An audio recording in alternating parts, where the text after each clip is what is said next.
This is a podcast by the Straits Times.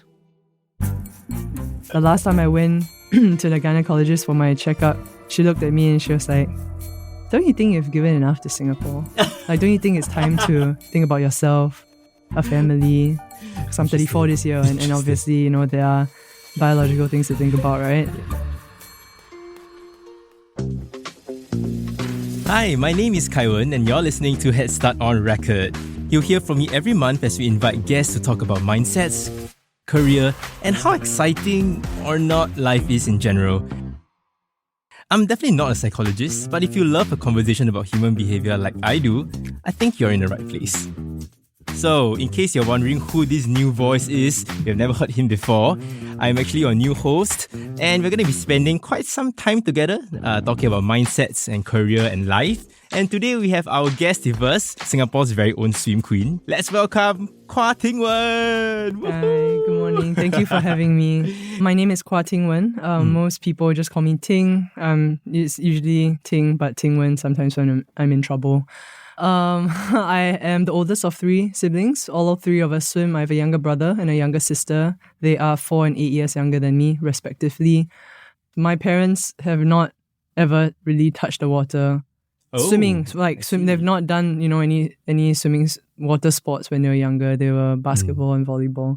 So we're like the first generation of swimmers. A lot of people tend to think that, we come from a long line of aquatic ancestry, but we don't. Because where did that come from? Like, how come your family started to enroll the three of you into swim school when they are not swimmers? Yeah, so for me being the oldest and the only child for the first 4 years, my parents brought me to the pool near our house quite often on the weekends, and it became a frequent enough occurrence where then water safety became quite important. So then they put me in I don't know what they call it now, but it's the water safety classes where you wear your pajamas. Yes, that one. Swim across the pool, take off the pajamas, tie it up, blow air into it to make a floaty. Yeah, that was damn fun. I did it also. It's actually quite fun. I do enjoy it. So I finished all 4 courses of it. I think it goes from bronze to gold star.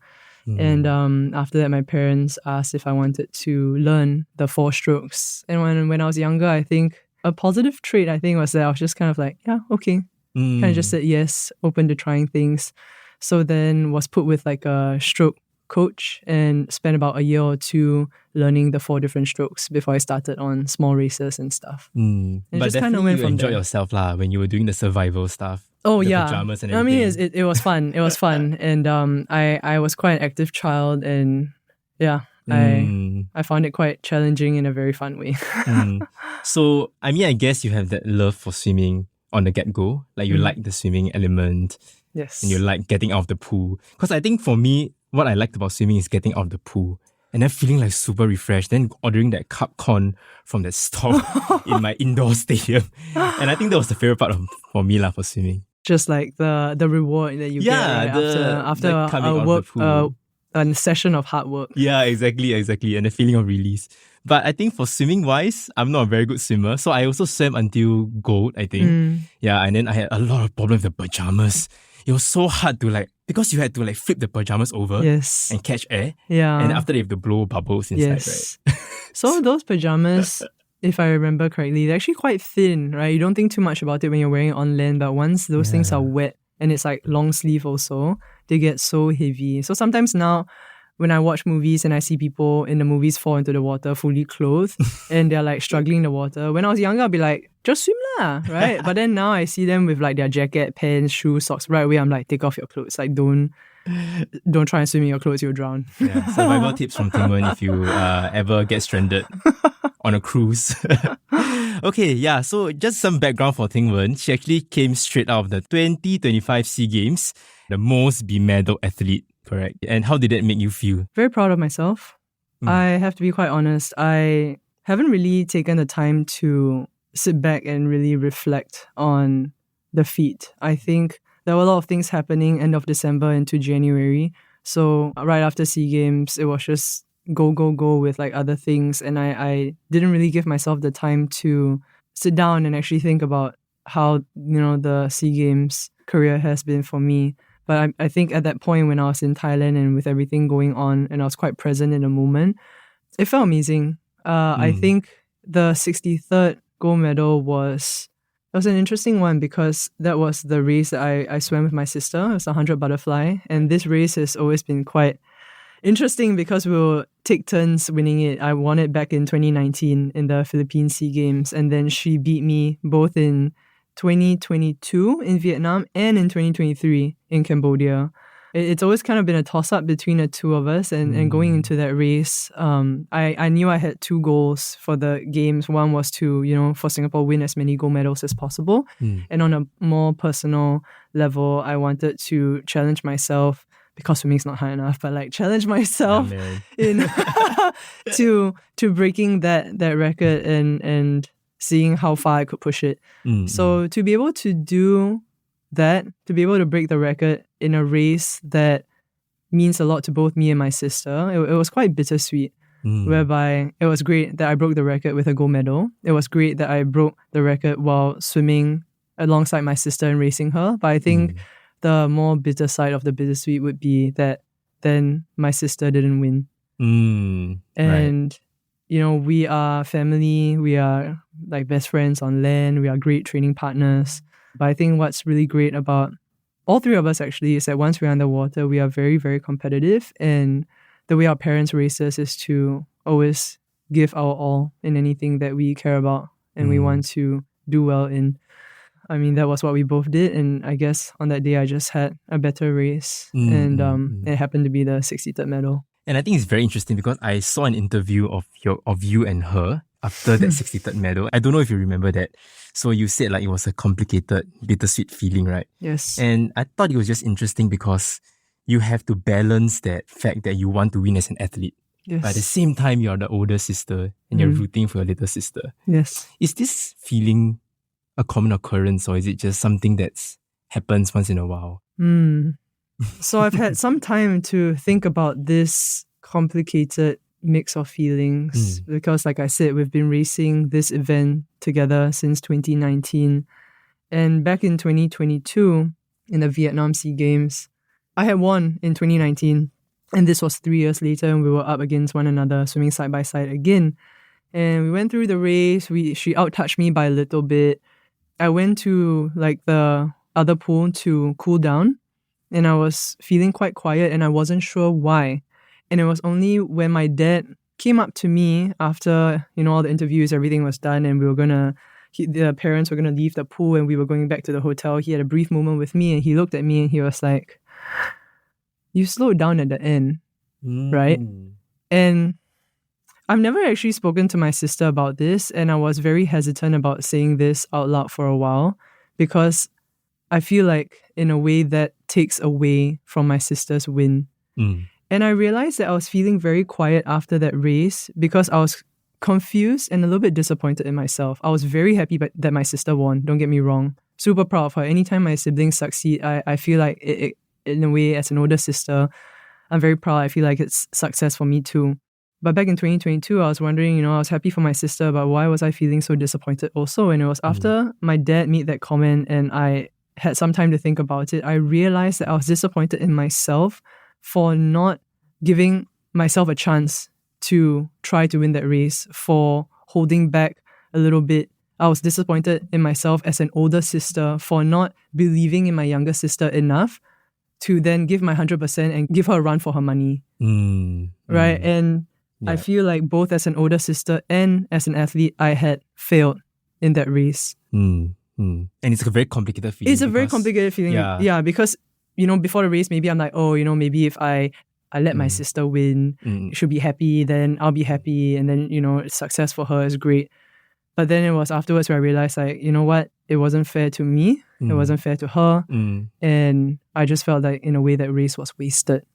So then fast forward a year later to the Cambodia SEA Games in 2023, I went back with the mindset of, you know what? Let's see what happens. I'm going to give my 100%. Not going to hold back. And we'll see who has the better race that day. And it was my sister. She out-touched me. And I felt so much better than a year ago. And I think it's normal though, because I think we are all human, right? Like, to balance the relationship between your sister and also wanting to be responsible as an older sister. At the same time, also your own fulfillment as an athlete.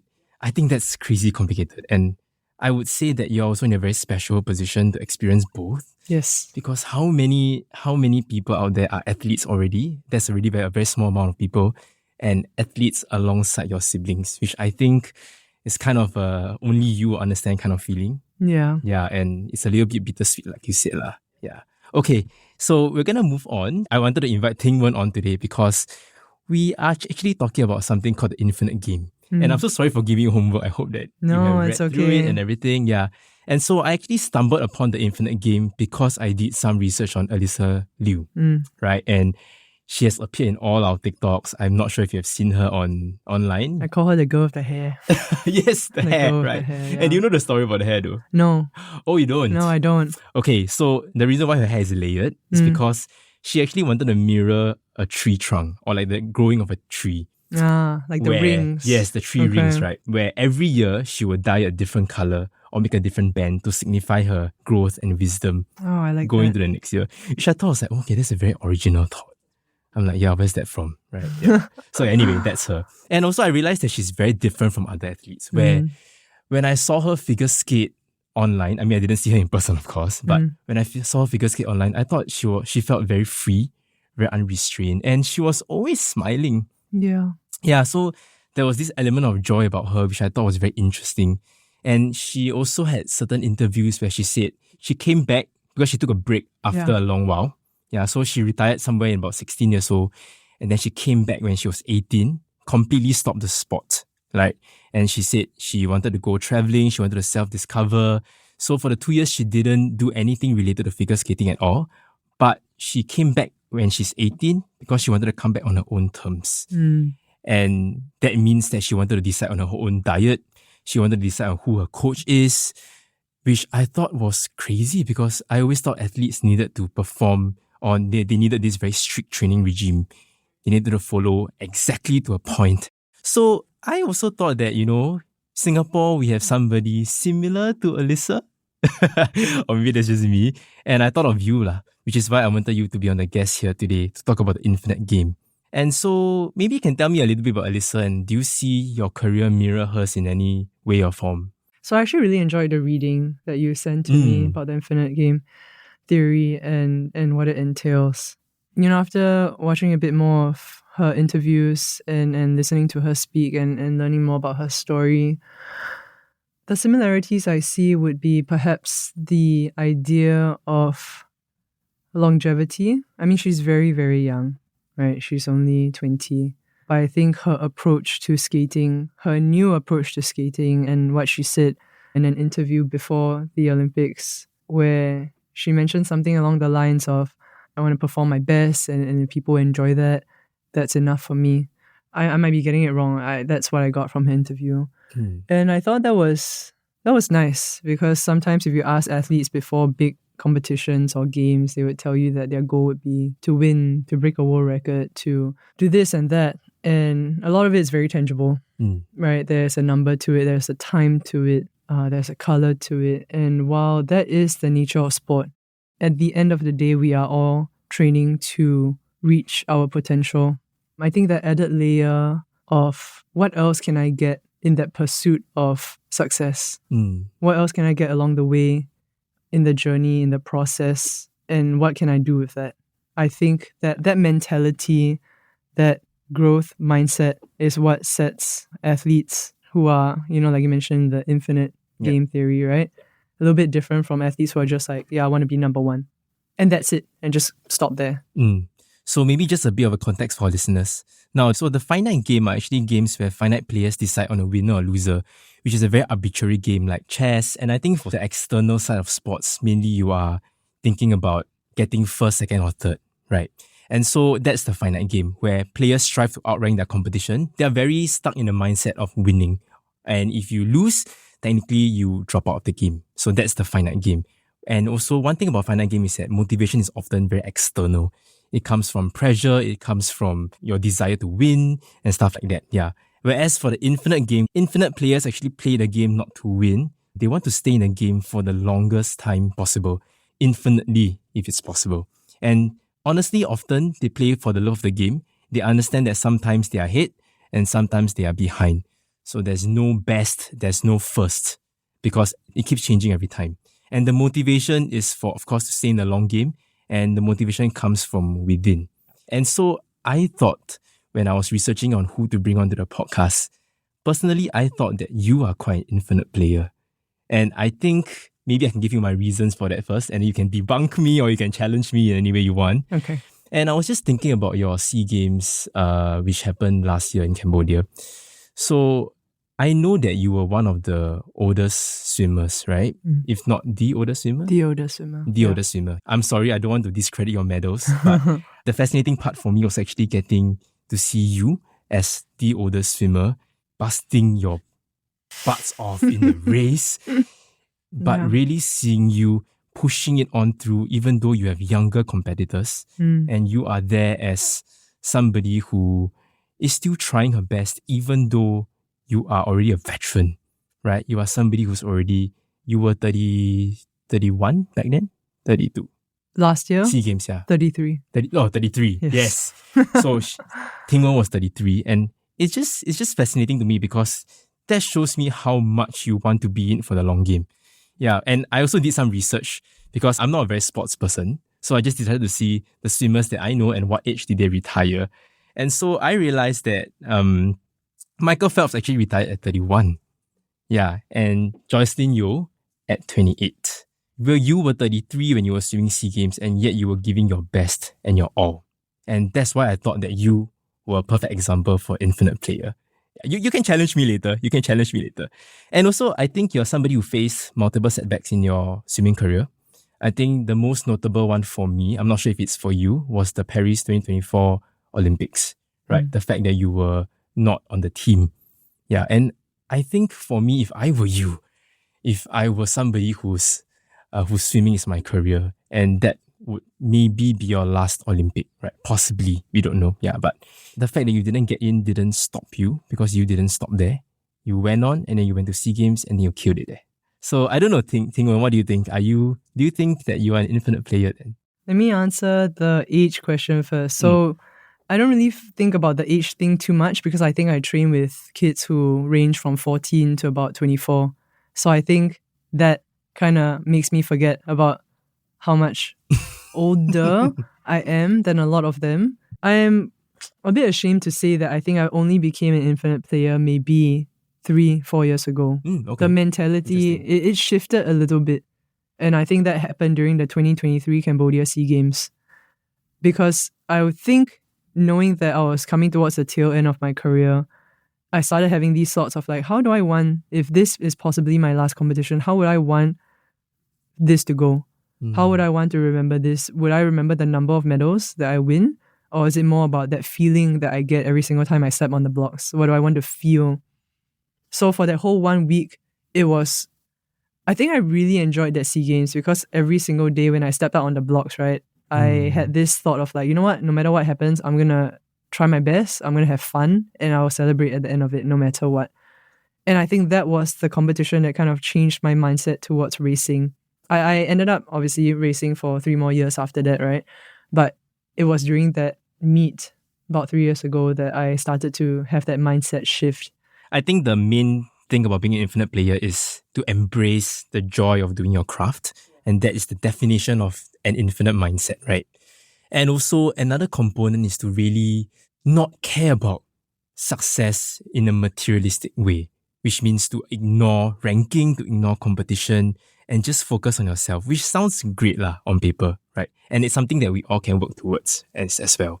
So I don't know, how has your journey been like navigating through that and trying to achieve that nirvana state of the infinite game? So I'll use myself as an example. I think for me, I found it quite difficult to be an infinite player. Yes, I could have that mindset, but it wasn't 100%. It wasn't purely just that, because I think, I don't want to be a downer, but like to be very, very realistic, after graduating from school, after I stopped being a student athlete and moved into professional sports becomes your job. So once you throw in all the adulting stuff in, trying to make money, trying to stay relevant, making sure people know your name, it took me a long time. So I graduated from university in 2014. So I've been doing this for about 11 years now. It took me quite a long time to understand how to manage myself in terms of how I saw my value. I'll give you an example. So I think to most people, they might be like, oh, Quah Ting Wen, I've been for so many SEA Games, win so many gold medals, been for this and that.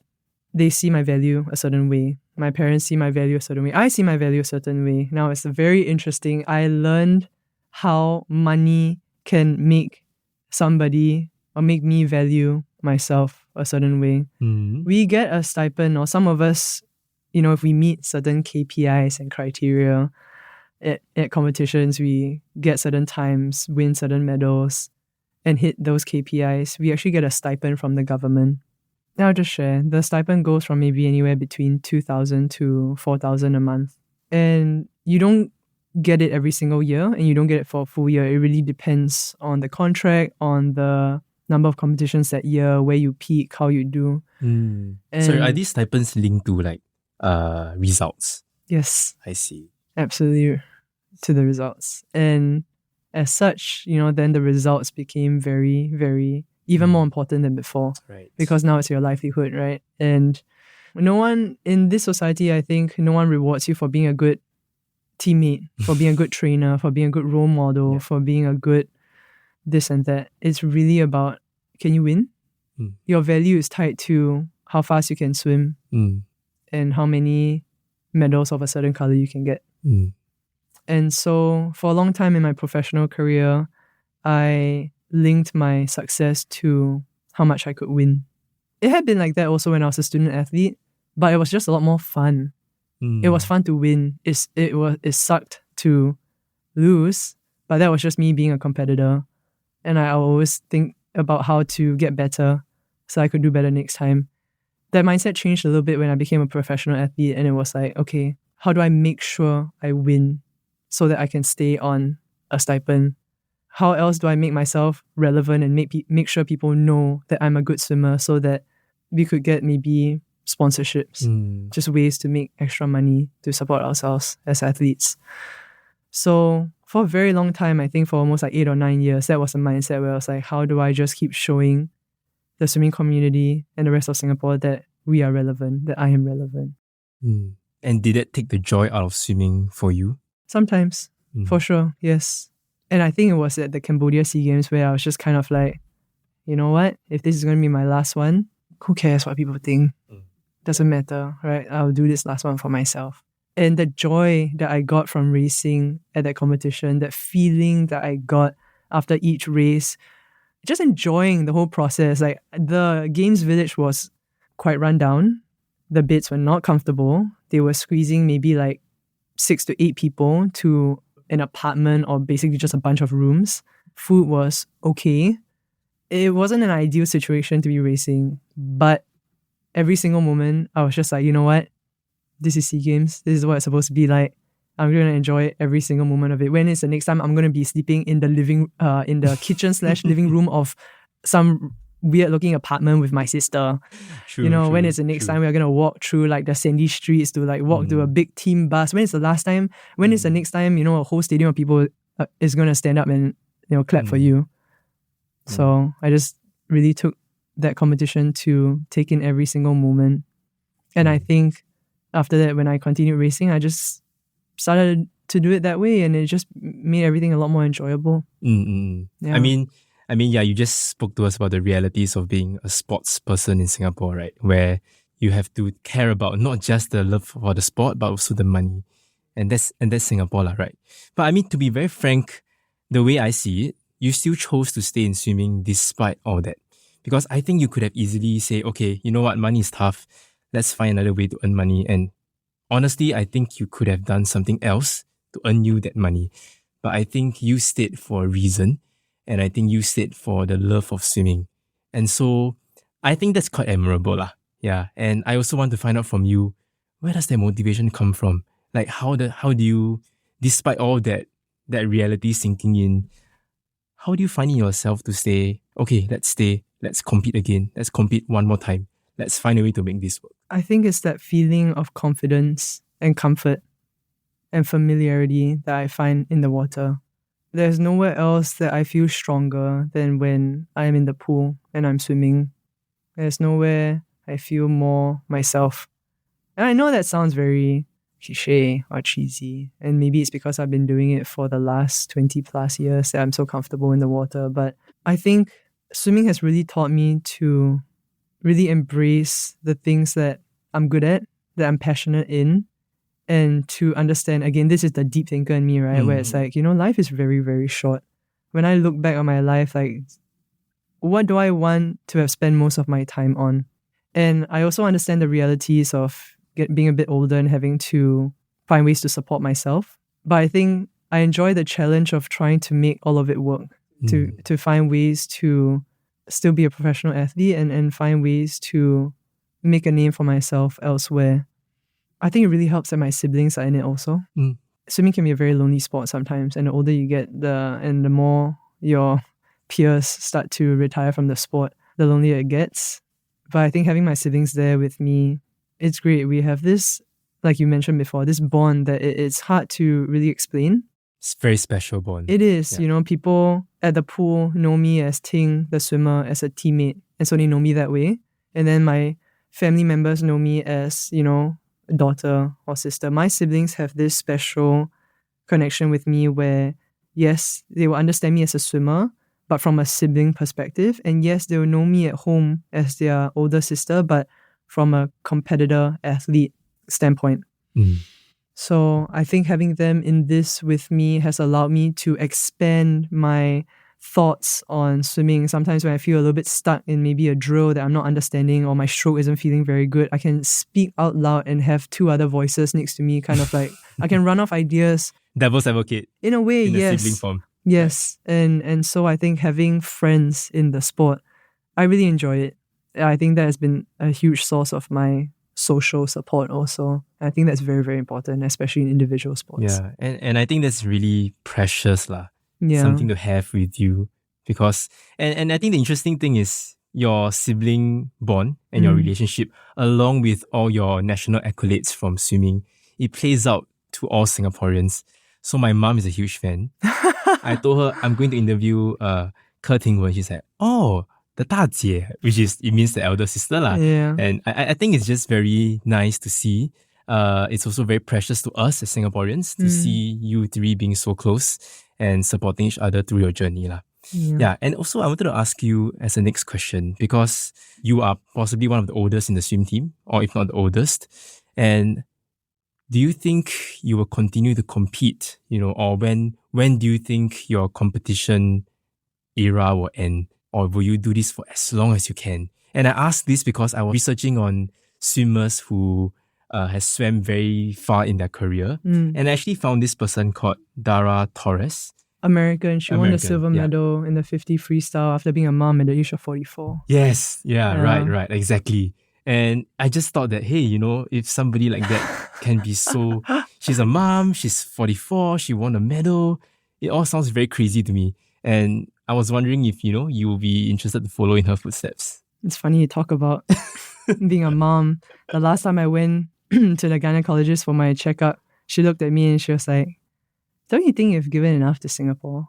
Like, don't you think it's time to think about yourself, a family? Because I'm 34 this year, and obviously, there are biological things to think about, right? Yes, correct. So there have been, I do have people coming from me in all directions asking me. There are people who, would support the idea of it, like, yes, swim for Singapore as long as you can. There are people who are like, there are so many things out there also. And one thing I did tell myself, 2025 was a very long year. After the whole Paris disappointment, I took a little break to decide what I wanted to do, and decided, I feel like that's almost a blessing, because then it allowed me to make that decision to do one more SEA Games, and it was a great SEA Games. So I feel like that was a blessing. But I spent the whole of 2025 training very, very hard to be able to race like 8 races in Thailand at that age. And I promised myself that I would give myself a little bit of time to think about just swimming and racing, and like what you asked, what it means to me, what I still want to get out of it. I think now having that infinite player mentality, it almost releases me from this pressure of like, no, I need to commit. Every year there's a competition. Every year there's a big games to work towards. So technically, I could always have a reason, be like, yeah, this year there's Commonwealth Games, next year there's Asian Games, next year there's SEA Games again, Olympics. Never stops. It never Keeps going. stops. It never stops. And I think for, the past 20-something years, I haven't really stopped, taken too long of a break. For me, I think I've always tried to treat swimming as pure as possible, where it was my number one priority. I always maintain that I've stayed with the sport because of my love for it. Yes, the money was important. It still is. But I've learned to separate that and go back to, why do I swim? I swim because I love it. I swim purely because of how it makes me feel at the end of a successful race, at the end of a training set, well executed. And I don't know, I feel like to some people it might be a bit hypocritical for me to be where I am, having won all those medals, having all those titles, telling them, you know what, just enjoy the process.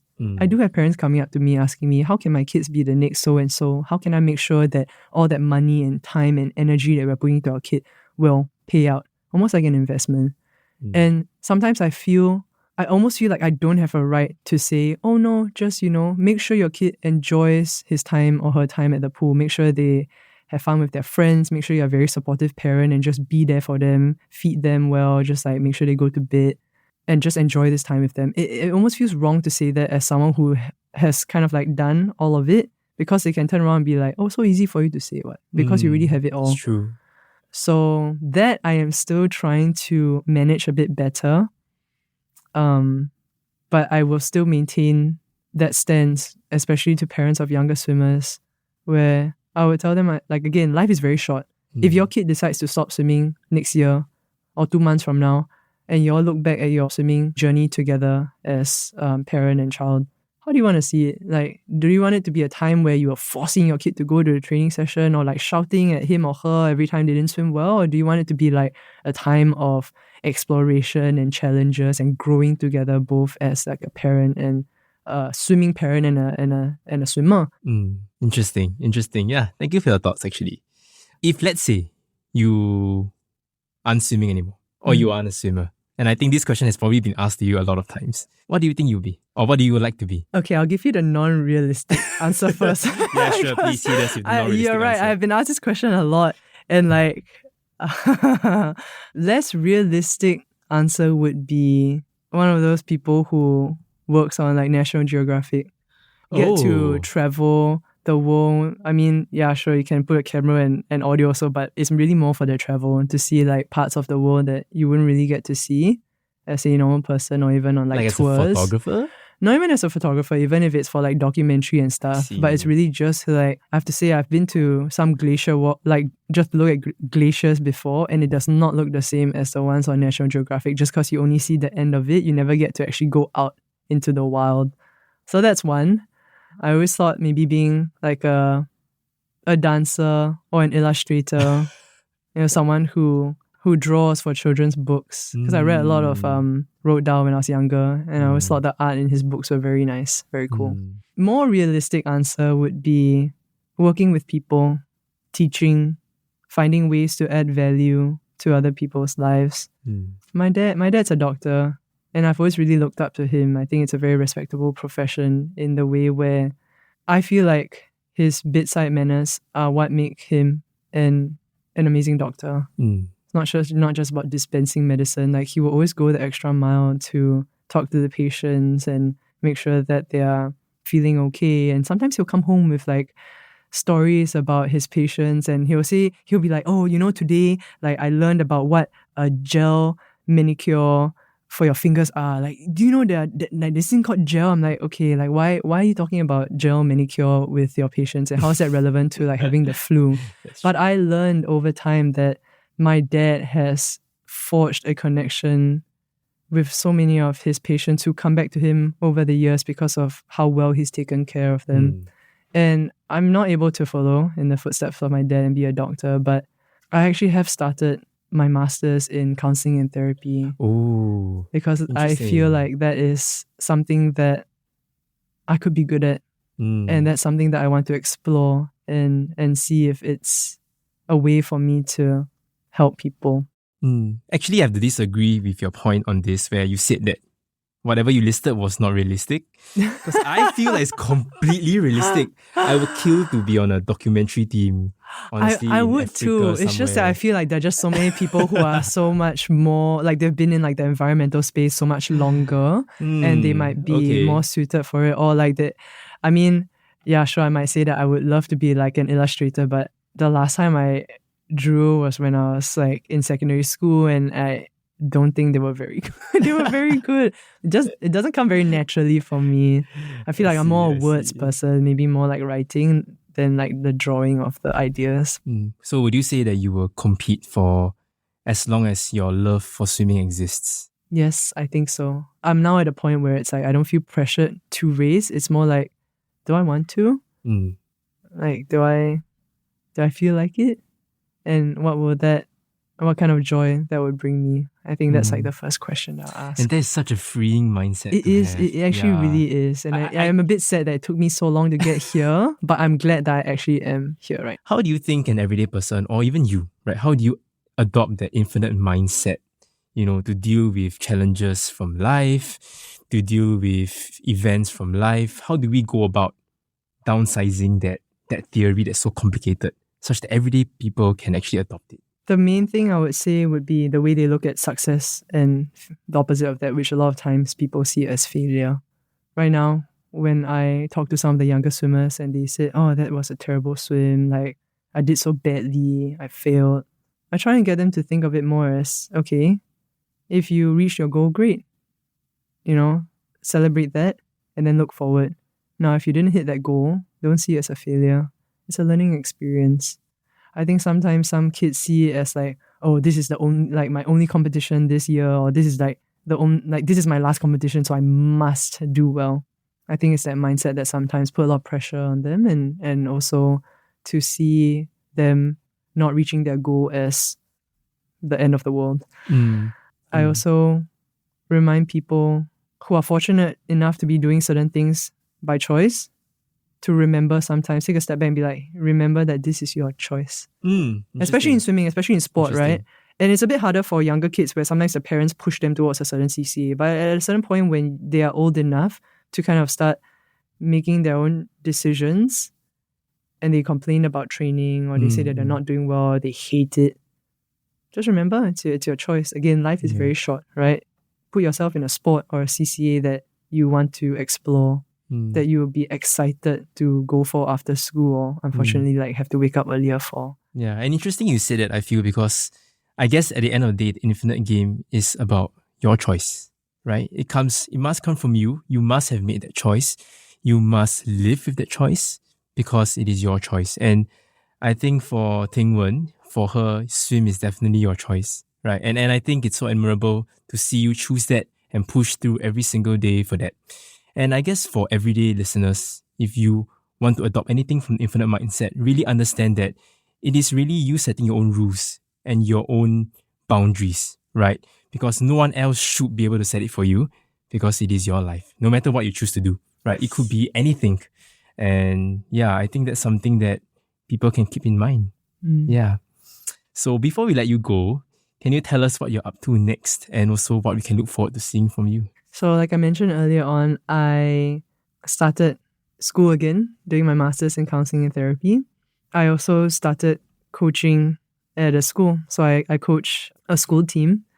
It's a little bit newer for me. I've worked one-on-one or in small groups with swimmers before, but this is the first time I'm overseeing like 50 to 80 kids. It's very new, and I'm enjoying the challenge so far. In terms of competition, this year we have the Commonwealth Games, we have the Asian Games. Those are the two big ones. We'll see how those go. We're almost at a quarter of the year, so gotta quickly decide if I'm gonna do that or not. I've also been trying to push myself to write a little bit more. I used to do that a lot when I was in secondary school. Like stories? Both journaling, sometimes my thoughts, sometimes it will be random things that I think about. I used to take the train quite a bit, and I think during that time it would be like writing was almost like a meditation for me, where I let my thoughts flow, and sometimes I was like, hey, that's quite a good idea, and I'll just write it down no matter what it was, like whether it's fictional or non-fictional. But yeah, I have started writing a little bit about just my reflections on swimming, and I want to do that a little bit more this year, because I feel like that allows me to be, again, you asked like what my thoughts are on SEA Games last year, and I haven't really had time to slow down and reflect, and I'm hoping that through writing I can do that. And I'm sure we all love to hear from you, especially your gynae. I'm like secretly rooting for you right now. Okay, so thank you, Ting Wen. That's all the time we have for this episode of Headstart On Record. Thank you so much. It's been a pleasure to have you on. Thank you for having me. Thank you. Once again, my name is Kai Wen. You can email us or slide into our DMs on our socials to suggest another topic you'd like to see me tackle on the show. If you'd like to read ST's Headstart newsletter to get a leg up in your money, career and life, all the links are in our podcast show notes. This podcast episode is edited by Eden So. Thanks for listening. Bye! Send your feedback to podcast@sph.com.sg. Find us on Apple Podcasts, Spotify, or within our Straits Times app. Thanks for listening. Do note, all analyses, opinions, recommendations, and other information in this podcast are for general information purposes only and are not intended to be relied upon as financial advice. You should not rely on them in making any decision. Please consult a fully qualified financial advisor or professional expert for independent advice and verification.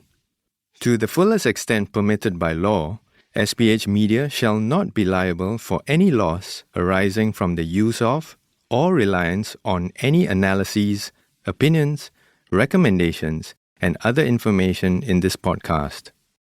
SPH Media accepts no responsibility or liability whatsoever that may result or arise from the products, services, or information of any third parties. All opinions expressed by participants in this podcast are solely their own and do not reflect the opinions of SPH Media.